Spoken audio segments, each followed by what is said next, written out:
নারায়ে তাকবীর। তলধ্বনি তলধারায় আর একবার বীর মুসলমান ধনওয়াল কোরআন ফিরায়ে আনো সেই হারানো সম্মান। লিল্লাহি তাকবীর নারায়ে তাকবীর।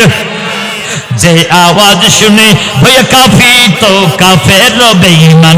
দৌড়ে সেই স্লোগান চন্দন গাতি একবার, দৌড়ে সেই হুঙ্কার বেলকুসিতে একবার। লিল্লাহি তাকবীর নারায়ে তাকবীর। তলধ্বনি তলধারায় আর একবার বীর মুসলমান ধনওয়াল কোরআন ফিরায়ে আনো সেই হারানো সম্মান। লিল্লাহি তাকবীর। যে ঈমান বলে হয়ে বলিয়ান, যে ঈমান বলে হয়ে বলিয়ান শাসন করেছিল দুনিয়া জাহান। সত্যের সেই তলোয়ার, সত্যের সেই আল কোরআন, সত্যের সেই হাতিয়ার নেওরে তুলে একবার পাপ দুনিয়া ভেঙে করো রে খান খান। লিল্লাহি তাকবীর নারে তাকবীর। রাগ করলেন নাকি ভাই? বেজার হইলেন নাকি ভাই? সম্মানিত ভাইয়েরা আমার, তাকবীর দেওয়ার কারণটা কি? কারণ হলো আমরা মুসলমান এমন এক জায়গা, ইন্ডিয়া এখন রাষ্ট্র বড়, ওদের জনশক্তি বড়, কামান আছে বেশি, গোলা বারুদ বেশি, বিমান বেশি, রকেট বেশি, তোমাদের সব বেশি থাকতে পারে, কিন্তু একটা কথা কান খাড়া করে শুনে নাও, তোমরা যেই গরুরে সকাল সন্ধ্যে পুজো করো, আমরা মুসলমানেরা ইমানদারেরা ওই গরু সকাল সন্ধ্যে খাইয়ে হজম করে ফেলে দিই। কথা বল না কে? তোমরা যেই গরু মানো রব, আমরা সেই গরু খাই হজম করে ফেলে দিই। সুতরাং কথা হিসাব করে মাইফিজুকে বলবা, ইন্ডিয়া তোমার কামান থাকতে পারে, তোমার গোলা বারুদ থাকতে পারে বেশি, তোমার জনসংখ্যা থাকতে পারে বেশি, ভূখণ্ডের জমিন তোমার হতে পারে বেশি, রকেট তোমার থাকতে পারে বেশি, কিন্তু মুসলমানে আছে কলিজা ভরা ঈমান। দেশের স্বাধীনতার সার্বভৌমত্ব টিকে রাখার জন্য মুসলমান এতটুকু বোঝে, যদি দেশের জন্য কেউ প্রাণ দেয় শহীদ হয়ে যায়। কথা বল লেখা, তোমরা মরবা, শহীদ শ্রী কালনাথ লিখতে পারবা না, আর আমরা বলবো লিখতে পারবো শহীদ আলতাফ হোসেন, শহীদ জুলফিকার। কথা বল লেখা। সুতরাং তোমরা বাঁচতে এসেছো সারা জীবন, আর মুসলমান বাঁচতে এসেছো অল্প দিন। আমাদেরকে চেনো নাই, আমরা খাব্বাব খুবাইবের জাত, আবু বকরের জাত, উমরের জাত, আমরা সাইয়েদনা ওমরের জাত, আমরা ওমরের জাত, হযরত আলীর জাত, আমরা উসমানের উত্তরসূরি, আমরা মাস মুহাব্বতের উত্তরসূরি, জীবন দিতে জানি, রক্ত দিতে জানি, কোরআন বিরোধী শক্তির কাছে মাথা নত করতে জানি না। কথাগণ ঠিক কিনা? সম্মানিত বেলকুচির তাওহীদি জনতা, আগামী দিনে যেই দামামা বসতেছে, হয়তো যুদ্ধ হতে পারে। সেই যুদ্ধের ময়দানে আমার এই 56,000 বর্গ কিলোমিটারের জমিনের উপরে যদি কোনো শকুন চোখ তুলে তাকায়, বাংলাদেশের আপামর জনতা কাঁধে কাঁধ মিলায়া আল্লাহর জমিনে আল্লাহর দ্বীন প্রতিষ্ঠার জন্য কারা কারা রাজপথে নামতে তৈরি আছেন, দোয়া তুলে লেখা দেখায় রে। আল্লাহ কবুল করুন, জোরে কোন আমিন, আর জোরে কোন আমিন। সম্মানিত ভাইয়েরা আমার, আমি আপনাদের সামনে ওই যে আগে হাত তুলে ওয়াদা করাই নিলাম, তার মানে এখন ঈমান পাকা পোক্ত। সুবহানাল্লাহ বলেন। এই ওয়াদা করাতে ফায়দা হলো, আল্লাহ বলছেন ইউবাদদিলুল্লাহ সাইয়্যাতিহিম হাসানা। তুমি জীবনে যে গুনাহ করেছো, এই গুনাহ পরিবর্তন করে যদি তুমি তাওবাতুন নাসুহা করে ফিরে আসো, তোমার গুনাহগুলো বদলায়া গুনার জায়গায় সওয়াব দিয়ে খাতাটা ভরে দেব। আচ্ছা, এই হালতে যদি কেউ মারা যায়, জান্নাত আছে না নাই? গত নভেম্বরের কি মর্মান্তিক ঘটনা দেখে, নভেম্বরের 12 তারিখ, কোথায় রাজশাহী, কোথায় ভোলাতে গেলাম মাহফিলে, মাগরিবের আজানে আগে পৌঁছালাম। ওখানকার নিয়ম হলো মাগরিবের নামাজের পরে দ্বিতীয় বক্তা, এশার নামাজের পরে 1 মিনিট আর দেরি হবে না, প্রধান বক্তা উঠে যাবে। 10টার মধ্যে মাহফিল শেষ। 9, 10, 11, 12, 4 দিন ব্যাপী মাহফিল। 12 তারিখের মেহমান আমি, 14 তারিখ, 14 তারিখের মেহমান আমি। কত তারিখ? 14 তারিখের মেহমান আমি। তার মানে হলো 11, 12, 13 আর 14 প্রধান মেহমান আমি। আখেরি মোনাজাত করব। মাগরিবের আগে পৌঁছালাম। ওই মাহফিলে যিনি সভাপতি, মসজিদের খতিব, তিনি চুল দাড়ি পাকে নাই।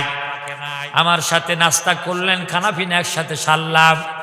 এশার নামাজ পড়তে গেলাম। ওনাকে বললাম, মাওলানা আপনি নামাজ পড়ান। উনি বলছে, হুজুর আপনি যান।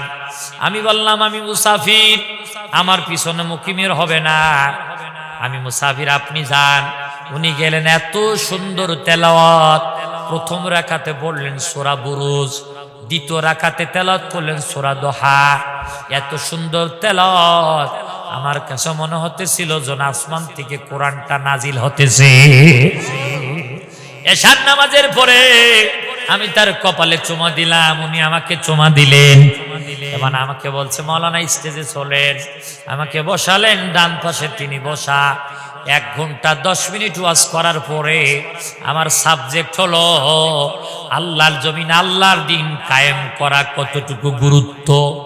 আমি আলোচনা করতে করতে হযরত ওমর রাদিয়াল্লাহু তাআলা আনহুর একটা জীবনী, কিছুটা একটা হাদিস টান দিয়েছি। বলতে বলতে লক্ষ্য করে দেখি ওনার 2 চোখের কোনা দিয়ে পানি পড়ে দাড়ি ভিজে ভিজে, জামা ভিজে যাচ্ছে। লক্ষ্য করলাম 1 ঘন্টা 10 মিনিট পরে হঠাৎ করে একটা কাশি দিয়া চেয়ার থেকে পড়ে গেলেন। তড়িঘড়ি করে সবাই ধরলেন। এবার স্টেজে একজন ডক্টর আছে, তার হাত ধরে বলছে, হুজুর উনি তো আর দুনিয়াতে নাই। ভাইজান আমার, আমি যেন সারা শরীর যেন আমার ঠান্ডা হয়ে গেল। কোন রকম আমি নিজেকে বুঝাইতে পারতেছি না। আমার মতো মানুষ এইরকম অবস্থা। একটু আগে একসাথে খেলাম, কি মেহমানদারিতা, কি সম্মান, কি ভালোবাসা, কি তেলাওয়াত। ওই মানুষ মারা গেল, আমাকে বলা হলো যে আপনি একটু দোয়া করেন। আমি চোখের পানি ছেড়ে বললাম, কি দোয়া করব? রাসূলুল্লাহ বলেছেন, কেউ যদি কোরআনের রাস্তায় বের হয়ে মারা যায়, আল্লাহ রাব্বুল আলামিন তার জন্য জান্নাতের 8টি দরজা খুলে রেখে দেয়। ভাইরা আমার, এই রাত জীবনের শেষ রাত হতে পারে না, পারে না। হাত তুলে ওয়াদা করলাম, আল্লাহ তোমার উপরে ঈমান আনলাম, তোমার জমিনে তোমার দিন প্রতিষ্ঠার আন্দোলন করলাম। এই রাত যদি কারো জীবনের শেষ রাত হয়, যদি ওয়াদাটা মন থেকে হয়, অবশ্যই এই মানুষটার জন্য জান্নাত খোলা আছে না? না, অবশ্যই আছে। আল্লাহ তুমি আমাদেরকে কবুল করে না, বলে না আমিন। আর জোরে কোন আমিন। সম্মানিত ভাইয়েরা আমার, আমি আপনাদের সামনে কোরআনুল কারীমের সূরা আন-নামলের 15 নম্বর আয়াত কারিমা তেলাওয়াত করেছি। আল্লাহ রাব্বুল আলামিন যদি তৌফিক দান করেন, এর উপরে কিছু কথা বলবো। আপনারা একটু আমার জন্য দোয়া করে দিন, বলেন আমিন। দলবল নির্বিশেষে আমার সাথে একটু পড়েন, আউযু বিল্লাহি মিনাশ শাইতানির রাজিম, বিসমিল্লাহির রাহমানির রহিম। ولقد آتينا داود وسليمان علما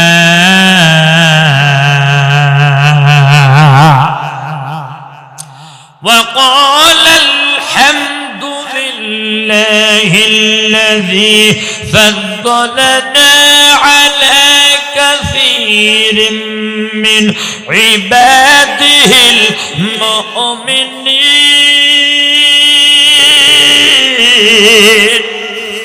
কথাকার এরশাদ হচ্ছে, আর আমি দাউদ ও সুলাইমানকে বিশেষ জ্ঞান দান করলাম এবং তারা উভয় বললেন, সমস্ত প্রশংসা আল্লাহর জন্য। সুবহানাল্লাহ বলবেন না?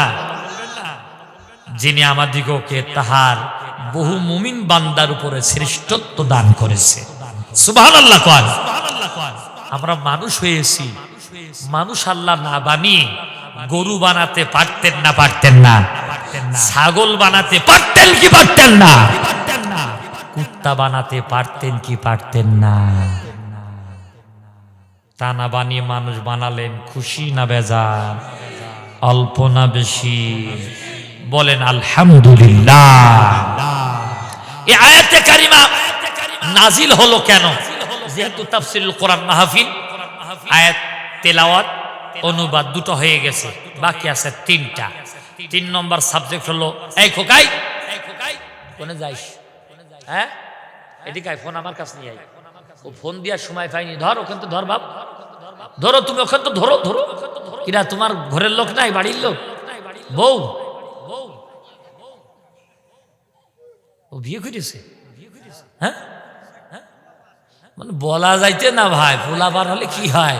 আমার ভাগ্নের বয়স 12 বছর, মাল দেখে একটা নিয়ে চলে গেছে।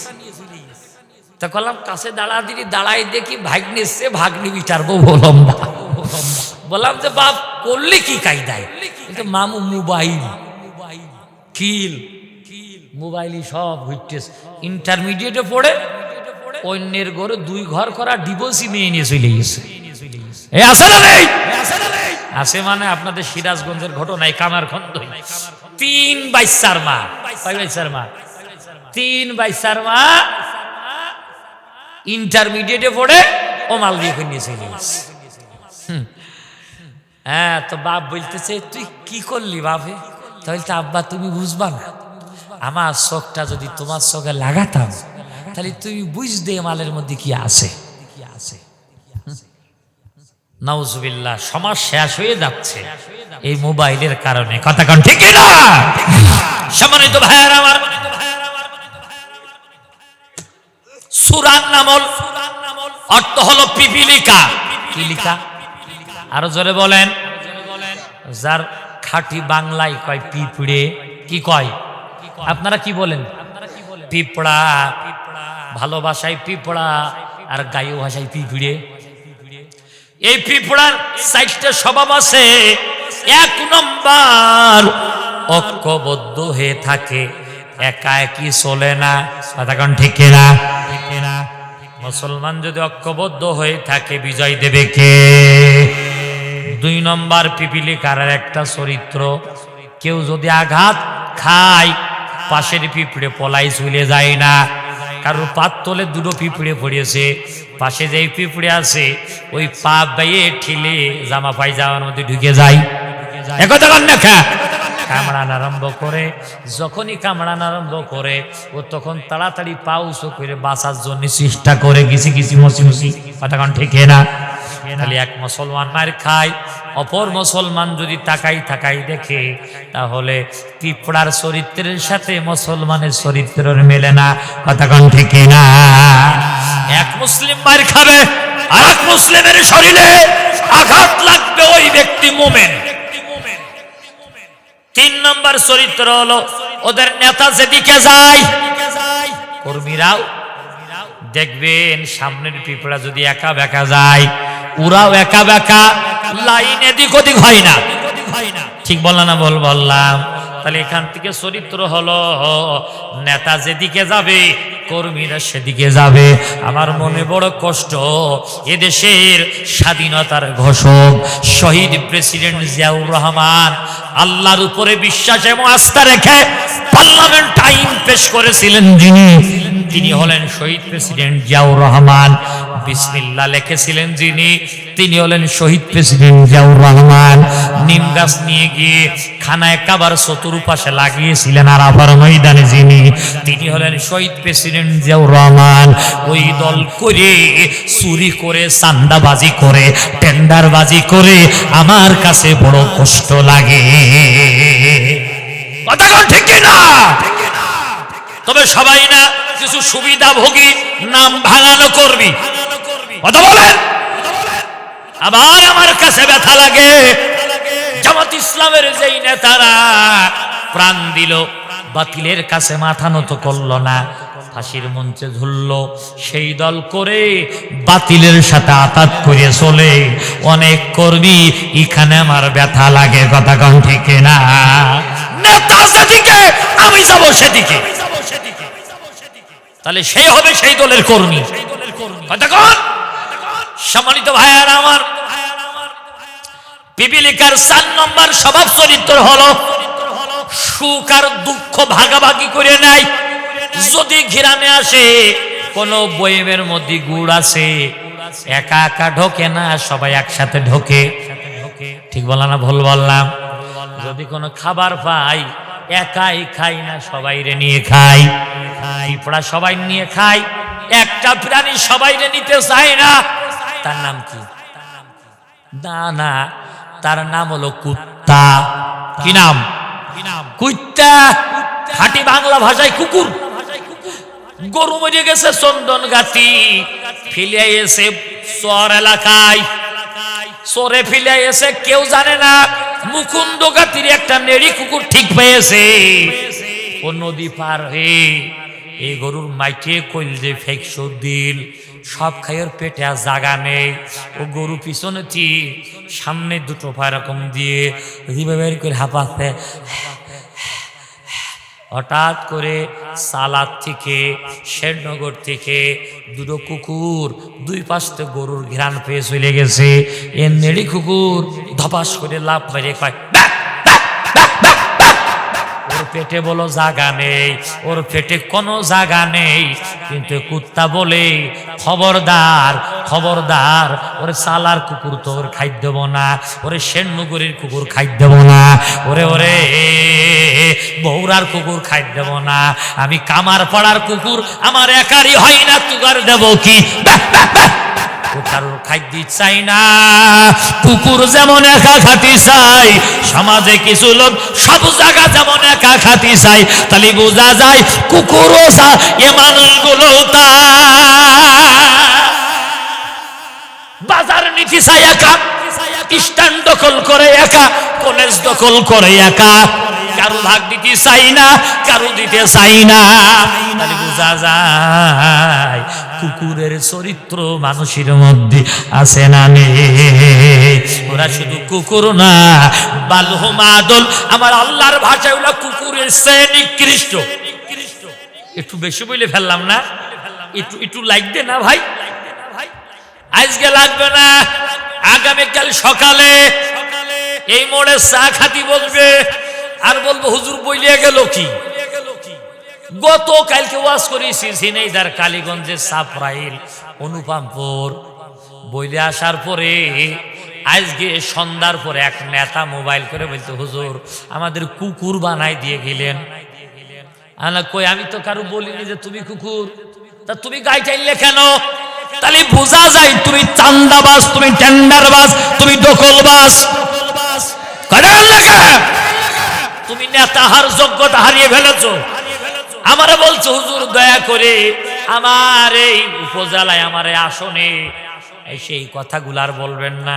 আমি বললাম বেটা মরে সেনো নাই, তুমি পাগল রে শাকো নাড়াইছো। 17 তারিখে তোমার ইউনিয়ন আমার মাহফিল, পারলি আমারে ঠেকাইও, তোমার নাম ধরেই বলবো, তোমার কোন বাপ আছে ডেকাইনো। হাতিগুড়া গেল, হাতিগুড়া চলে গেল। আরে মশাইকে কাছে কত জাল, কত জাল, কত জাল, সেনো নাই গেল। সম্মানিত ভাইয়েরা আমার, একা খাওয়া যাবে না।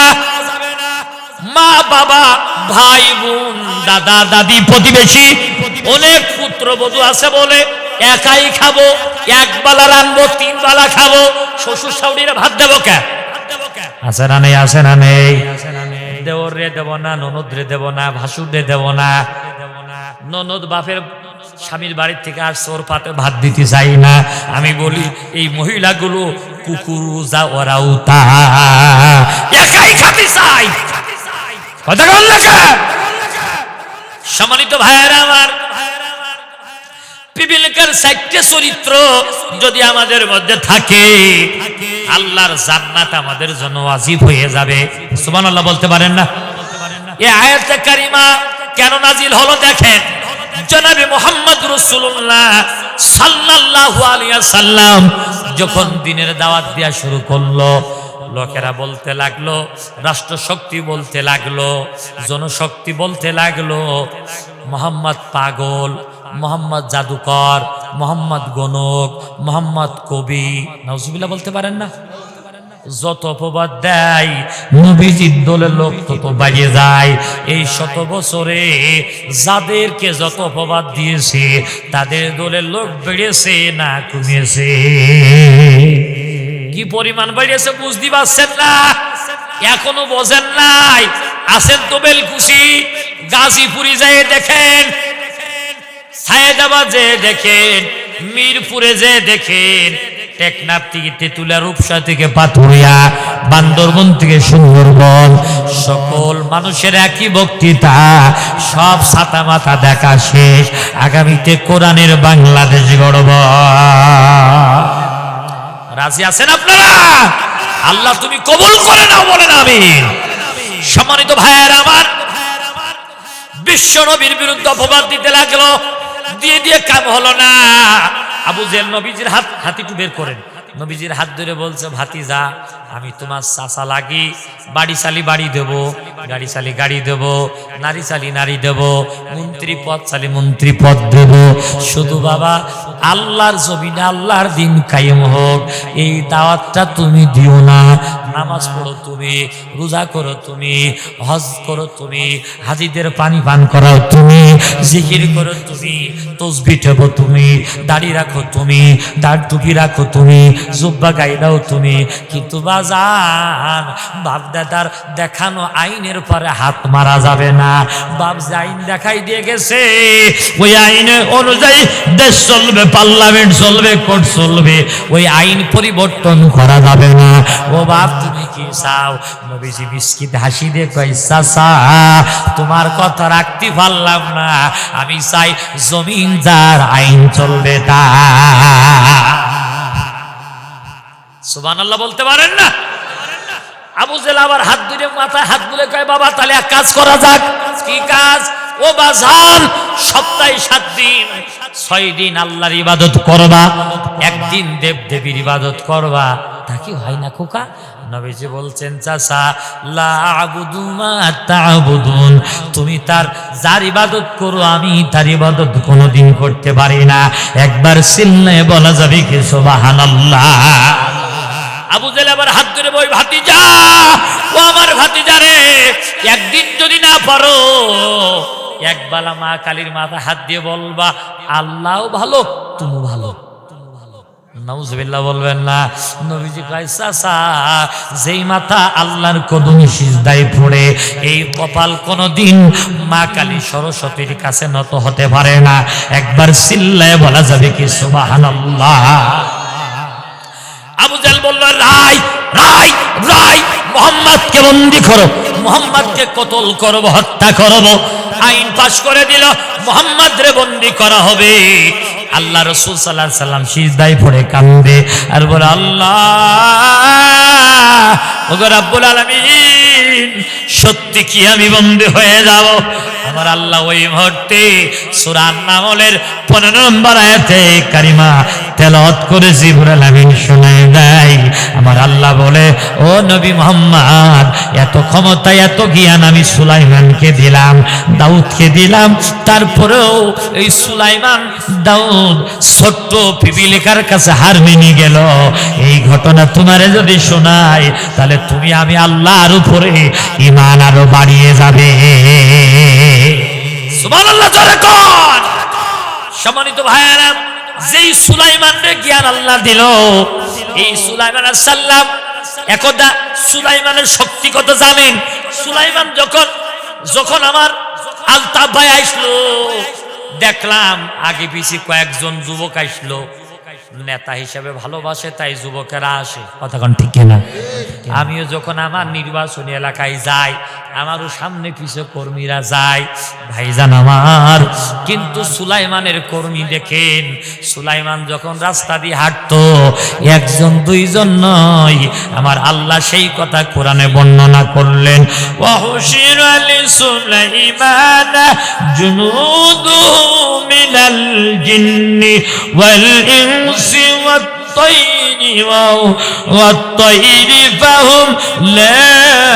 والطير فهم يوزعون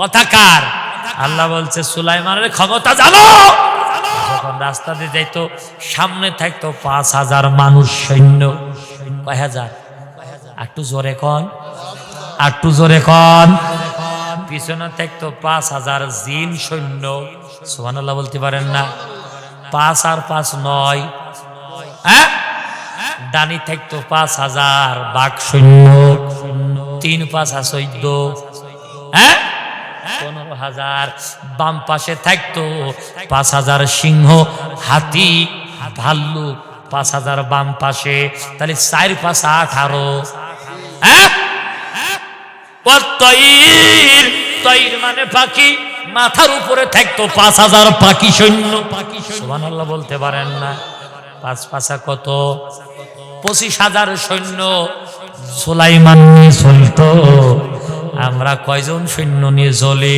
সুলাইমান পাখির ভাষা বুঝতো সুলাইমান গাছের ভাষা বুঝতো সুলাইমান পিঁপড়ের ভাষা বুঝতো সুলাইমান মাছির ভাষা বুঝতো সুলাইমান এত ক্ষমতা আমার আল্লাহ দিছে আমরা বিমানে চড়ি তেল পেট্রোল গ্যাস না হলে যেতে পারিনি আর সুলাইমান তক্তার উপরে উঠেছে বিনা তেলে বিনা ডিজেলে বিনা ইঞ্জিনে তক্তা হাওয়ায় উড়ে চলে গেছে এ ক্ষমতা দিছে কে